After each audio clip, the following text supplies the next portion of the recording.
ba'da isya teras salat witir ulah nyaho HP langsung kulembeh ibu teh bari nyungkeun ka Gusti Allah dina manah Gusti abdi teh geus kolot Gusti hayang tahajud batur geus bisa tahajud abdi mah tahajud tahajud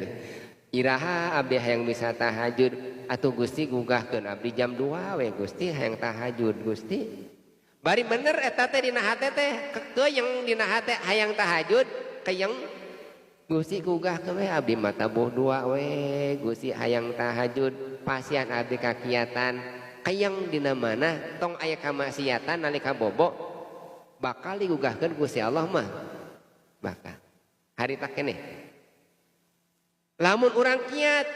gugahkeun jam 2 gugah jam 2 Gusti abdi teh hayang jiga batur geus parwasa bulan Rajab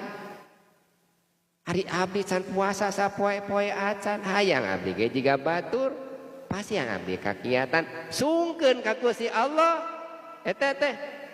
lain nungkul urusan dunia nyungkeun ka Gusti Allah urusan dunia nu cantang tu diijabah haban dipenta teu cukup ngadoa tahajud datang ka kiai alik mah ka Garut di udag-udag, ka Cirebon di udag-udag, ka Banten di udag-udag, makam karamat di udag-udag, hayang naon eta teh? Hayang menang dunia bari teu hasil-hasil. Ari urusan akhirat tara dipenta ka Gusti Allah teh. Da tara menta urusan akhirat tah kajeun teh teuing rek tahajud teu tahajud oge.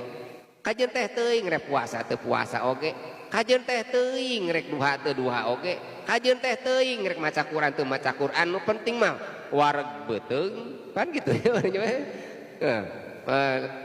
loba pamake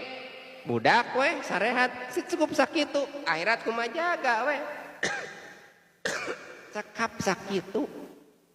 naon margina sabab urang teu boga tujuan itu Bu dina salat teh aya lillahil ta'ala teh kadadugeun ka dinya